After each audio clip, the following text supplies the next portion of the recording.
नमस्कार मित्रों, शिक्षा साहित्य दर्पण में आपका स्वागत है। जैसा कि आप लोग जान रहे हैं कि प्रीवियस ईयर के क्वेश्चन पेपर्स के बारे में मैं आप लोगों को बता रहा हूं, कौन कौन से क्वेश्चंस पूछे जाते हैं। हालांकि पहले के जो क्वेश्चन पेपर हैं उनका टाइटल अलग होता था, अब वो क्वेश्चन सेम होते हैं, लेकिन सिलेबस में क्या होता है कि जैसे अभी ग्रोथ एंड डेवलपमेंट का है, growing up, childhood and growing up नाम दे दिया गया है, लर्निंग एंड टीचिंग का दे दिया गया है, नॉलेज और करिकुलम का दे दिया गया है। तो हमें प्रीवियस ईयर के क्वेश्चन पेपर से ये पता चलता है कि कौन सी चीज़ें बार बार पूछी जाती है, उस तरीके से हम उस विषय की तैयारी करते हैं। तो देखते हैं आज एक क्वेश्चन पेपर जो कि 4-5 साल का मैंने इसमें ऐड किया है क्वेश्चन पेपर, और उस समय उसका नाम था अध्येता का मनोविज्ञान, मतलब साइकोलॉजी ऑफ लर्नर, अध्येता का मनोविज्ञान। उस पर आधारित जो क्वेश्चंस थे वो हमें पूरे बीएड में जितना भी फर्स्ट सेमेस्टर है, सेकंड सेमेस्टर के जो विभाजित किया गया है उसमें कहीं ना कहीं ये क्वेश्चंस मिलेंगे। तो हमें पता चलेगा कि कौन से क्वेश्चंस घड़ी घड़ी पूछे जाते हैं, उनके विषय में आज हम चर्चा कर लेते हैं। तो पहला क्वेश्चन है, शैक्षिक मनोविज्ञान की परिभाषा दीजिए। शैक्षिक मनोविज्ञान का ज्ञान भावी शिक्षकों को किस प्रकार मदद करता है। अभी ये आउट ऑफ सिलेबस है, लेकिन किसी भी टीचर के लिए एजुकेशनल साइकोलॉजी के विषय में जानना जरूरी होता है, क्योंकि एजुकेशन साइकोलॉजी के विषय में जब तक कोई शिक्षक नहीं जानेगा तब तक वो बीएड का कोर्स ही नहीं कर सकता है। चाइल्ड साइकोलॉजी और एजुकेशन साइकोलॉजी को जानना बहुत ज़रूरी है। तो पहला क्वेश्चन ये था। दूसरा है, पियाजे की बोधात्मक विकास उत्पत्ति सर्वव्यापक और स्वयं संपूर्ण है, समर्थन कीजिए। अब इसमें पियाजे की थ्योरी दी है, मैंने इस पर एक वीडियो बनाया है। मैंने जो 150 वीडियोस बनाए हैं उसमें हर साइकोलॉजिस्ट के जो बहुत ही पॉपुलर थ्योरीज है उस पर मैंने वीडियोस बनाए हैं, और जो बचे हैं वो भी बन जाएंगे, लेकिन फिलहाल जो मैंने वीडियोस बनाए हैं उस पर आधारित क्वेश्चंस बार बार पूछे जा रहे हैं। तो इसमें पियाजे कि संज्ञानात्मक विकास और बोधात्मक विकास के विषय में पूछा गया है। क्वेश्चन घुमा फिरा के पूछा जाता है, जो एक लाइन दे दी जाती है, उसको पियाजे के थ्योरी के हिसाब से हमें सिद्ध करना होता है, और अंत में ये जो पूछा गया है वो चीज़ आनी बहुत ज़रूरी है। तीसरा है, गिलफर्ड की बुद्धिमत्ता संरचना, इसके शैक्षणिक फलितार्थ सहित स्पष्ट कीजिए। इसमें जो गिलफर्ड की थ्योरी दी गई है ये बहुत ही इम्पोर्टेंट थ्योरी थी, और इसमें एजुकेशन इम्प्लीकेशन पूछा गया है। मैंने हर थ्योरी पहले बताई है और दूसरे वीडियो में उसका एजुकेशन इम्प्लीकेशन भी दिया है। और गिलफर्ड का जो बुद्धिमत्ता की संरचना का सिद्धांत था, अभी ये शायद एमएड में चला गया है और पहले बीएड में था, लेकिन ये सिलेबस आउट ऑफ हो गया है, लेकिन ये बहुत ही इम्पोर्टेंट है और आगे के लिए आपको काम करेगा। अगला है, शिक्षा का मुख्य लक्ष्य पर्यावरण के साथ समायोजन है, कथन का समर्थन कीजिए। 4 समायोजन यंत्रणा सहित उसका वर्णन कीजिए। अगला है, गार्डनर की बहुआयामी बुद्धिमत्ता उत्पत्ति का योग्य उदाहरण सहित विस्तार से वर्णन कीजिए। अब यह डायरेक्ट क्वेश्चन गार्डनर पर पूछा गया है। गार्डनर की थ्योरी बहुत ही प्रचलित हुई थी और गार्डनर पर एक पूरी किताब बनी हुई है। बहुत ही इम्पोर्टेंट थ्योरी है दोस्तों। गार्डनर या गोलमैन से कोई एक जरूर पूछा जाता है। अगला है, समेकित शिक्षा, सामान्य शिक्षा प्रणाली की युक्ति उपागम होनी चाहिए। वाचन अक्षमता, लेखन अक्षमता और गणन अक्षमता, डिसलेक्सिया, डिसग्राफिया और डिसकैल्कुलिया के विषय में पूछा गया है, जो कि अपने सिलेबस में है। अगला है, एरिक्सन के मनोसामाजिक विकास उत्पत्ति। एरिक्सन का बहुत बड़ा वीडियो मैंने आधा पौना घंटा का वीडियो बनाया था। कभी कभी क्या होता है कि इसका एक कोई भाग 5 नंबर में भी पूछ दिया जाता है, और क्योंकि थ्योरी बहुत बड़ी है, संकल्पना बहुत बड़ी है, लेकिन बहुत ही इंपॉर्टेंट है। एरिक्सन का तो दोस्तों इतना अच्छा जो है उन्होंने रिसर्च किया था, और उसी पर ये आधारित है कि एरिक्सन के मनोसामाजिक विकास उत्पत्ति के अनुसार प्रत्येक विकासात्मक अवस्था में समस्या निराकरण करना महत्वपूर्ण है। कि हर हर अवस्था में, जो एरिक्सन महोदय बता रहे हैं, हर अवस्था के समस्या का समाधान होना चाहिए, उसका समर्थन कीजिए अकॉर्डिंग टू एरिक्सन की मनोसामाजिक विकास थ्योरी। अगला है, निम्नलिखित में से किन्हीं दो के बारे में लिखिए। अब 4 दिया, 4 में से 2 करना है। शैक्षिक मनोविज्ञान की व्याप्ति, प्रायोगिक पद्धति के गुण दोष मैंने करवाया है। प्रायोगिक पद्धति को एक्सपेरिमेंटल मेथड के गुण और दोष, वृद्धि और विकास के कोई 5 सिद्धांत, स्व संकल्पना व्यक्तित्व एक निर्धारक के रूप में। तो दोस्तों ये एक 50 नंबर का क्वेश्चन पेपर है। अब 60 नंबर का आता है। इससे आपको एक आइडिया मिल जाता है कि किस तरीके का जो है क्वेश्चन पेपर बनता है और किस तरीके के क्वेश्चन बीएड में पूछे जाते हैं। अगला देख लेते हैं इसी से संबंधित।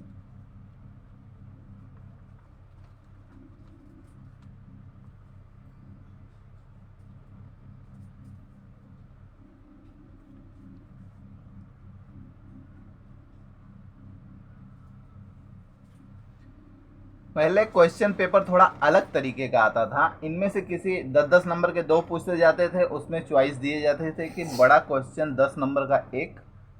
तो इसमें पूछा गया है कि व्यक्ति में संवेगात्मक बुद्धिमत्ता संवर्धित की जा सकती है। गोलमैन का पूछा गया है इसमें, बहुत ही इम्पोर्टेंट। जबकि मैंने गोलमैन पे वीडियो अभी तक नहीं बनाया है, लेकिन गोलमैन बहुत ही इम्पोर्टेंट है। अधिकतर पूछा जाता है, गार्डनर नहीं पूछा तो गोलमैन पूछना ही पूछना है। तो गोलमैन के संवेगात्मक बुद्धिमत्ता की उत्पत्ति के संदर्भ में समर्थन कीजिए। और दूसरा पूछा है, शिक्षक के लिए शैक्षिक मनोविज्ञान की प्रासंगिकता शोधारण। कॉमन क्वेश्चन है और अभी फिलहाल सिलेबस में नहीं है, लेकिन कॉमन क्वेश्चन है और सबको आना ही चाहिए। अगला है कि निम्नलिखित में से किन्हीं 5 के प्रश्नों के उत्तर 150 शब्दों में दीजिए। 25 नंबर का मतलब कितना है, 5×3 = 15, 3 नंबर का क्वेश्चन है ये शायद। 5×5 = 25, 5 नंबर का एक है। विकास के किन्हीं 5 सिद्धांतों को विस्तार पूर्वक लिखिए। डेवलपमेंटल के जो है प्रिंसिपल। सृजनशीलता क्रिएटिविटी को परिभाषित करिए। सृजनशीलता अध्येयता को शिक्षक किस प्रकार पहचानेंगे। अगला निरीक्षण पद्धति, ऑब्जर्वेशन मेथड के विषय में पूछा है। इस पद्धति को अधिक विश्वसनीय व वस्तुनिष्ठ बनाने के उपाय बताइए। कुसमायोजन के रोकथाम में शिक्षा की भूमिका विशद कीजिए। छात्रों में गणन अक्षमता डिसकैलकुलिया की कार्रवाई की नीतियां बताइए। सुरक्षा यंत्रणा को परिभाषित कीजिए। किन्हीं 3 सुरक्षा यंत्रणा को उदाहरण स्पष्ट कीजिए। पियाजे के बोधात्मक, पियाजे को पूछ ही देता है कहीं ना कहीं। दूसरी अवस्था के विषय में पूछा गया। 4 अवस्थाएं होती हैं, इसमें बोधात्मक विकास की दूसरी अवस्था पूछा गया है। जन्म से लेकर मृत्यु तक की उन्होंने पूरी 4 अवस्थाओं को परिभाषित किया था। और समावेशन शिक्षा की संकल्पना स्पष्ट कीजिए। वर्तमान समय में इसकी आवश्यकता क्यों। समावेशी शिक्षण का एक पूरा अलग क्वेश्चन पेपर ही है इंक्लूसिव एजुकेशन के विषय में। अगला है, निम्नलिखित में से 5 प्रश्नों के उत्तर 75 शब्दों में, 3-3 मार्क्स का है। बुद्धिमत्ता की प्रकृति, व्यक्तित्व की संकल्पना, कोलबर्ग के नैतिक विकास की उत्पत्ति में कोई 3 शैक्षिक फलितार्थ। इसमें एजुकेशन इम्प्लीकेशन पूछा गया है। कोलबर्ग की थ्योरी भी बहुत ही जबरदस्त थी, जो कि मोरल डेवलपमेंट की बात करती थी। प्रायोगिक पद्धति के गुण बार बार पूछा जा रहा है। एक्सपेरिमेंटल मेथड के गुण या दोष। एरिक्सन को छोड़ नहीं रहा है कोई। मनोसामाजिक विकास की उत्पत्ति की 5वीं अवस्था पूछा गया। इस बीच में से पूछा गया कि आदमी कंफ्यूज हो जाएगा कि 5वीं अवस्था क्या है। जब तक आप याद नहीं रखोगे तब तक आप कैसे बता सकते हो। मानसिक, अच्छा, तीसरा अवस्था की सूचना अतिभार मुद्दे की कार्रवाई करने में शिक्षक की भूमिका। मानसिक स्वास्थ्य का महत्व, दृश्य अक्षम बालक की विशेषताएं, जो है डिस्ग्राफिया कहते हैं, उसके विषय में बताना है। अगला है, इसका विभाग दूसरा भी होता था, देख लेते हैं। इसमें ब्रूनर के विषय में पूछा गया कि ब्रूनर के अनुसंधान अधिगम उत्पत्ति के निहित सिद्धांत सोदाहरण स्पष्ट कीजिए। इसमें ब्रूनर का थ्योरी भी बताना है और उसका एजुकेशन इम्प्लीकेशन भी लिखना है। मैंने इस पर वीडियो बनाया है। शिक्षक के लिए समूह गतिमानता का ज्ञान आवश्यक है। ग्रुप डायनामिक्स के विषय में भी बनाया है और उसका मैंने एजुकेशन इम्प्लीकेशन भी दिया है और एजुकेशन इम्प्लीकेशन वायरल भी हुआ था, क्योंकि बहुत ही वो इम्पोर्टेंट होता है। इस पर पूछा गया क्वेश्चन है। अधिगम की प्रक्रिया, प्रोसेस ऑफ लर्निंग पढ़ाया गया है, वीडियो बना है। सुझाव के शैक्षिक फलितार्थ, ये थोड़ा अलग है सजेशन का। मैंने मोटिवेशन और अटेंशन का किया था। विस्मृत को न्यूनतम करने के लिए कोई 5 उपाय सविस्तार लिखिए। रचनात्मक अधिगम वातावरण में शिक्षक की भूमिका विशद कीजिए। आशुबेल के अर्थपूर्ण सात्विक अधिगम के शैक्षिक फलितार्थ, इसमें आशुबेल का थ्योरी नहीं पूछा है, आशुबेल के थ्योरी का एजुकेशन इम्प्लीकेशन पूछा है। और निम्नलिखित निष्पत्ति प्रेरणा की संकल्पना स्पष्ट कीजिए। शिक्षक छात्रों में पार्श्व चिंतन किस प्रकार विकसित करेंगे। अध्यापन अधिगम प्रक्रिया में छात्रों का ध्यान बनाए रखने के तरीके बताइए। टीचिंग लर्निंग प्रोसेस में आप छात्रों के ध्यान को कैसे बनाए रखेंगे। अब निम्नलिखित 5 प्रश्नों के उत्तर 75, अब 3-3 नंबर के आगे। बंडूरा का पूछा है, बंडूरा के निरीक्षण अधिगम उत्पत्ति के कोई 3 शैक्षिक निहितार्थ। एजुकेशन इम्प्लीकेशन, अधिगम की विशेषताएं, समूह मन, ग्रुप माइंड का महत्व, स्मृति के प्रकार, कक्षा में स्किनर की उत्पत्ति प्रयोग में लाने के 3 तरीके। स्किनर को कैसे कक्षा में अप्लाई करेंगे, कैसे क्लास में अप्लाई करेंगे, उसके 3 तरीके पूछा है। अभिसारी और विकेंद्रीकरण चिंतन में कोई 3 अंतर बताना है। और क्षेत्र के निकटस्थ विकास की संकल्पना और अवबोध, ये 3 शैक्षिक फलितार्थ। ये ओल्ड मॉडल का क्वेश्चन पेपर था। अब आगे बढ़ते हैं।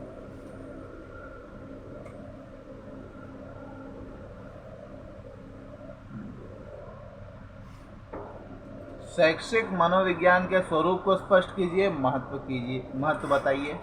किशोरावस्था के विशेष संदर्भ में विकास के लक्षणों की चर्चा कीजिए। इन लक्षणों का ज्ञान शिक्षक को कक्षा शिक्षण में किस प्रकार सहायक होता है। कोलबर्ग का नैतिक विकास की उत्पत्ति वर्तमान समय में अत्यंत महत्वपूर्ण है।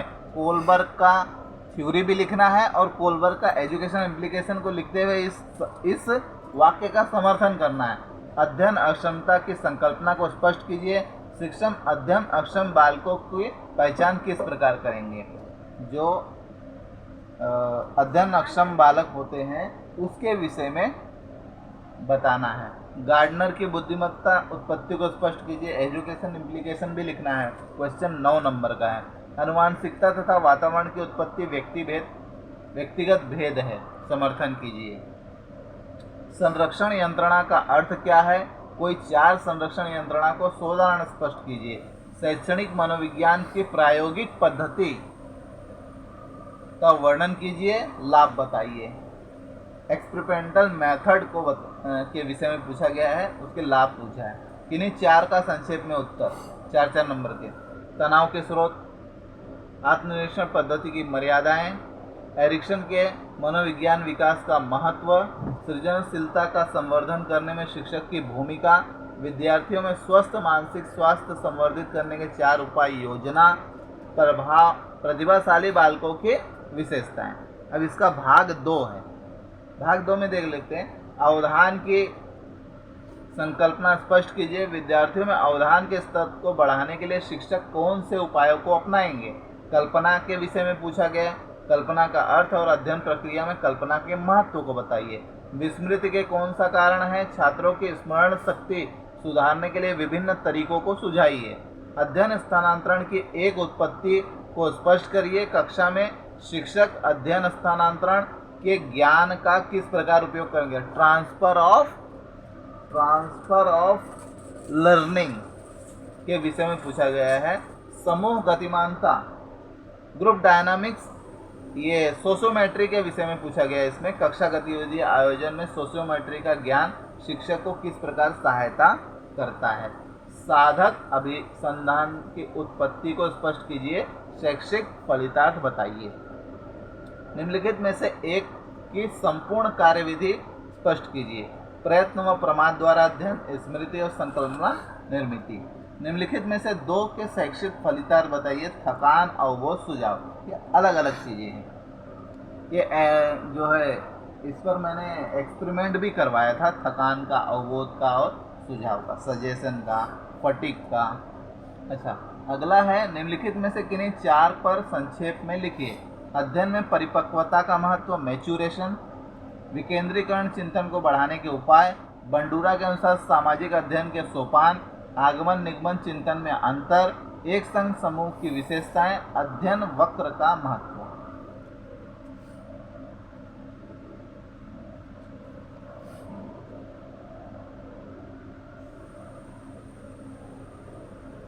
अगला क्वेश्चन पेपर देखते हैं। मैस्लो की आत्म अनुभूति उत्पत्ति को स्पष्ट करिए और विद्यार्थियों में अभिप्रेरणा के स्तर की वृद्धि के लिए शिक्षक को कौन से उपाय करने। मैस्लो की थ्योरी पूछी है, लेकिन नीड की थ्योरी नहीं पूछी है, आत्म अनुभूति की थ्योरी पूछी। कल्पना का अर्थ और उसके प्रकार से उदाहरण पूछा गया है। वाइगोस्टकी की सामाजिक विकास उत्पत्ति को विस्तार से, वाइगोस्टकी का थ्योरम पूरा मैंने इस पर वीडियो बनाया है बहुत अच्छी तरीके से, उसे आप देख लीजिए। अध्येता की चिंतन प्रक्रिया की वृद्धि करने में शिक्षक सार्थक भूमिका निभाते हैं। चिंतन प्रक्रिया की संकल्पना और साधनों के संदर्भ में स्पष्ट कीजिए। फिर समाजमिति पूछा है। सोशियोमेट्री का ज्ञान शिक्षक को समूह अधिगम के संगठन में मदद करता है। प्रतीकात्मक अधिगम वक्र की विभिन्न अवस्थाओं का वर्णन कीजिए। शिक्षक के लिए अधिगम वक्र का क्या महत्व है? अधिगम अर्थपूर्ण अधिगम क्रमबद्ध ज्ञान के निर्माण का संवर्धन करता है। आशुबेल के थ्योरी के अनुसार इसे सिद्ध करना है। अगला है दो के बारे में, चार में से दो करना है। साहचर्य के शैक्षिक निहितार्थ, कोऑपरेशन के शैक्षिक निहितार्थ, बहुकेंद्रित चिंतन की विशेषताएं और महत्व, रचनात्मक अधिगम के मनोवैज्ञानिक परिप्रेक्ष्य, संकल्पना निर्माण के शैक्षिक निहितार्थ। अगला क्वेश्चन पेपर देख लेते हैं, हमारे टीचर ने खुद बनाया है। क्वेश्चन 1, शिक्षा के क्षेत्र में मास्लो के स्व प्रत्यक्षीकरण उत्पत्ति की संबंधता स्पष्ट कीजिए। इसमें भी उन्होंने मास्लो का ही पूछा है। समूह गतिमानता का ज्ञान शिक्षक को प्रेरकीय कक्षा वातावरण निर्माण में किस प्रकार सहायता देता है। ग्रुप डायनामिक्स, वाइगोस्टकी द्वारा सुझावित व्यक्ति के सामाजिक विकास में शिक्षक की भूमिका, वाइगोस्टकी का थ्योरम पूछा है। थ्योरी, हम भूलते अधिक हैं जो हम सीखते हैं और अपेक्षाकृत धारण कम करते हैं। समर्थन कीजिए। चिंतन प्रक्रिया में प्रयुक्त विभिन्न साधनों का वर्णन कीजिए। एक शिक्षक होने के नाते आप छात्रों में विकेंद्रीय चिंतन योग्यता किस प्रकार विकसित करेंगे? बार बार पूछ रहा है। पावलोव की अभिजात अभिसंधान उत्पत्ति विशद कीजिए। पावलोव की थ्योरी इसमें एक ही बार मैडम ने पूछा है। और अवधान और रुचि एक ही सिक्के के दो पहलू स्पष्ट कीजिए। और चार में से दो करना है। प्रत्यक्षीकरण के शैक्षिक निहितार्थ, अध्ययन लर्निंग की विशेषताएं, सुझाव के शैक्षिक फलितार्थ और कल्पना के प्रकार। और ये लास्ट क्वेश्चन पेपर है दोस्तों। प्रारूपिक अध्ययन वक्र की अवस्थाओं का वर्णन कीजिए और अध्ययन वक्र में पठान निर्मिति के कारण स्पष्ट कीजिए। अभिजात और साधक अभिसंधान की उत्पत्ति में अंतर स्पष्ट कीजिए। अवधान और अभिरुचि एक ही सिक्के के दो पहलू है। कल्पना को परिभाषित कीजिए, कल्पना के प्रकार उदाहरण सहित। शिक्षा के क्षेत्र में मैस्लो की आत्मानुभूति बार बार पूछा जा रहा है। और सामाजिक इकाई के रूप में समूह की विशेषता लिखिए। कक्षा में आप समूह अंतरक्रिया को बढ़ावा किस प्रकार देंगे? समाजमिति क्या है? सोशियोमेट्री घड़ी घड़ी पूछ रहा है। सोशियोमेट्री का अर्थ क्या है? आप अपनी कक्षा में समाजमिति के ज्ञान का उपयोग किस प्रकार करेंगे? निम्नलिखित में से दो, अभिसारी और विकेंद्रीकरण चिंतन में अंतर, विस्मृति के कारण, संगमत का महत्व और अध्ययन की प्रक्रिया। Process of learning. तो दोस्तों आज हमने कुछ प्रीवियस ईयर के क्वेश्चन पेपर के विषय में अध्ययन किया, पढ़ा, सुना, तो आप लोगों को एक आइडिया मिल जाएगा कि बीएड में किस तरीके के क्वेश्चन पूछे जाते हैं। और लॉन्ग क्वेश्चन ही पूछे जाते हैं और कुछ शॉर्ट नोट्स भी पूछे जाते हैं। दो तरीके के क्वेश्चन पूछे जाते हैं। पहले 3 नंबर के, 5 नंबर के, 10 नंबर के होते थे। अब 10-10 नंबर के क्वेश्चन पूछे जाते हैं, उसमें चॉइस भी मिलता है और शॉर्ट नोट्स भी पूछे जाते हैं। तो दोस्तों आशा है आप लोगों को ये जानकारी पसंद आई होगी। जो मेरे वीडियो को देख रहे हैं कृपया लाइक करें, शेयर करें, सब्सक्राइब करें। मिलते हैं दोस्तों अगले वीडियो में, तब तक के लिए नमस्कार, धन्यवाद, अपना ख्याल रखें।